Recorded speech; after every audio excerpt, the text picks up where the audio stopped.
As a kid, I spent my summers with my grandparents on their ranch in Texas. I helped fix windmills, vaccinate cattle, and do other chores. We also watched soap operas every afternoon, especially Days of Our Lives. My grandparents belonged to a caravan club, a group of Airstream trailer owners who traveled together around the US and Canada. And every few summers, we'd join the caravan. We'd hitch up the Airstream to my grandfather's car, and off we'd go, in a line with 300 other Airstream adventurers. I loved and worshiped my grandparents, and I really looked forward to these trips. On one particular trip, I was about 10 years old. I was rolling around in the big bench seat in the back of the car. My grandfather was driving, and my grandmother had the passenger seat. She smoked throughout these trips, and I hated the smell.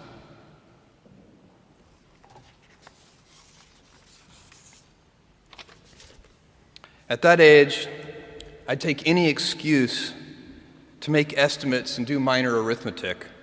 I'd calculate our gas mileage, figure out useless statistics on things like grocery spending. I'd been hearing an ad campaign about smoking.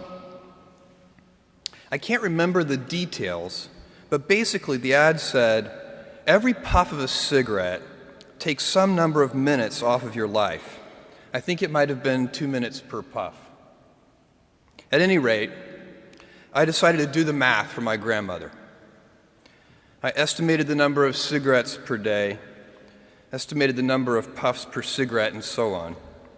When I was satisfied that I'd come up with a reasonable number, I poked my head into the front of the car, tapped my grandmother on the shoulder, and proudly proclaimed, "At 2 minutes per puff, you've taken 9 years off of your life." I have a very vivid memory of what happened next, and it was not what I had expected. I expected to be applauded for my cleverness and my arithmetic skills. "Jeff, you're so smart. You had to have made some tricky estimates. Figure out the number of minutes in a year and do some division." That's not what happened. Instead, my grandmother burst into tears.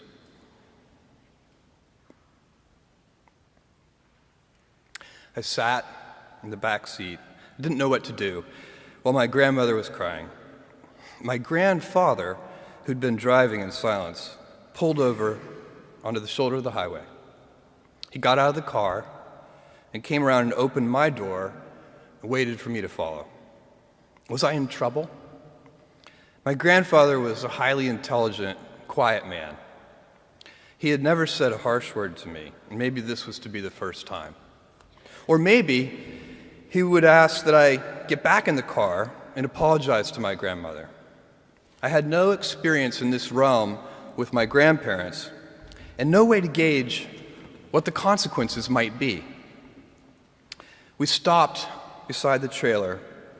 My grandfather looked at me, and after a bit of silence, he gently and calmly said, "Jeff, one day you'll understand that it's harder to be kind than clever."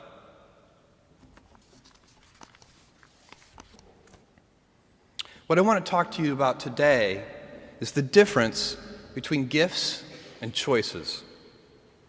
Cleverness is a gift. Kindness is a choice. Gifts are easy. They're given, after all. Choices can be hard. You can seduce yourself with your gifts if you're not careful, and if you do, it'll probably be to the detriment of your choices. This is a group with many gifts.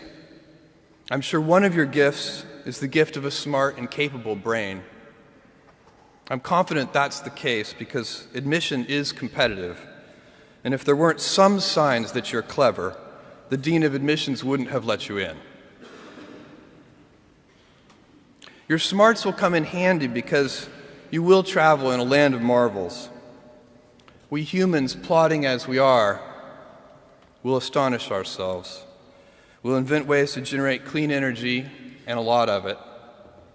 Atom by atom, we'll assemble small machines that can enter cell walls and make repairs. This month comes the extraordinary but inevitable news that we've synthesized life.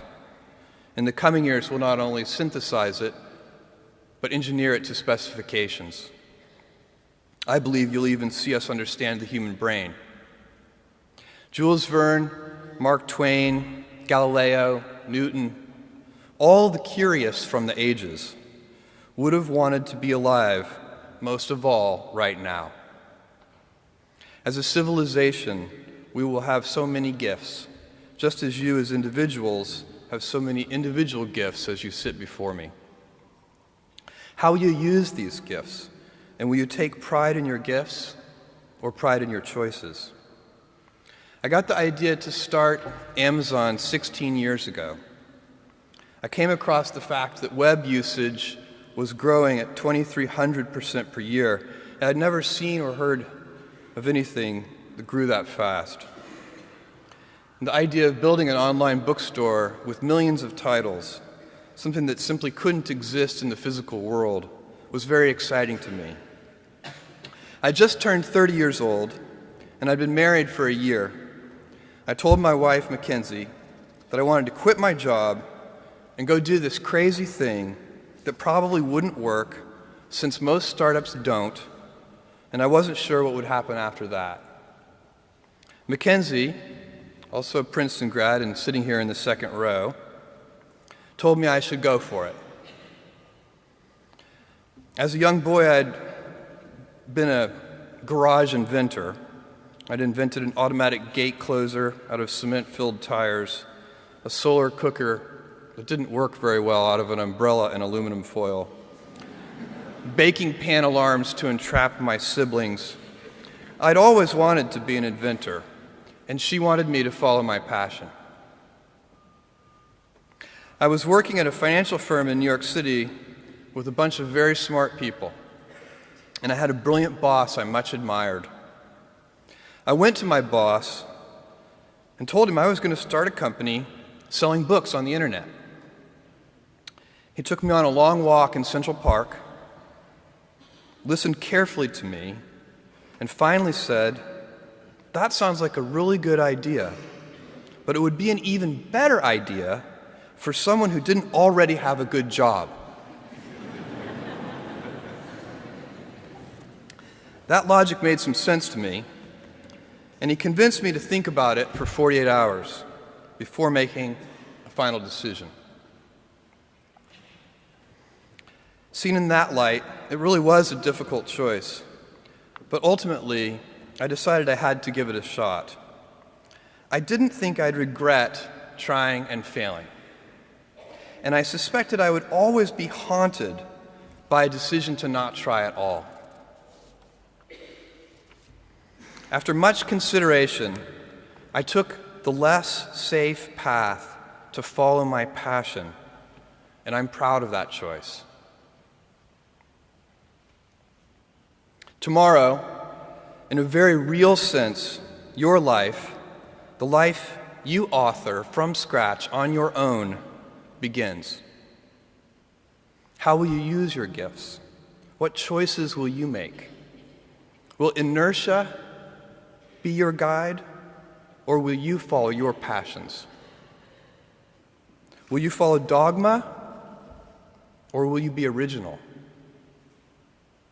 Will you choose a life of ease, or a life of service and adventure? Will you wilt under criticism, or will you follow your convictions? Will you bluff it out when you're wrong, or will you apologize? Will you guard your heart against rejection, or will you act when you fall in love? Will you play it safe, or will you be a little bit swashbuckling? When it's tough, will you give up, or will you be relentless? Will you be a cynic, or will you be a builder? Will you be clever at the expense of others, or will you be kind?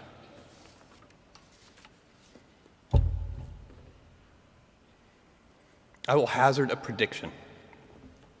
When you are 80 years old, and in a quiet moment of reflection, narrating for only yourself the most personal version of your life story,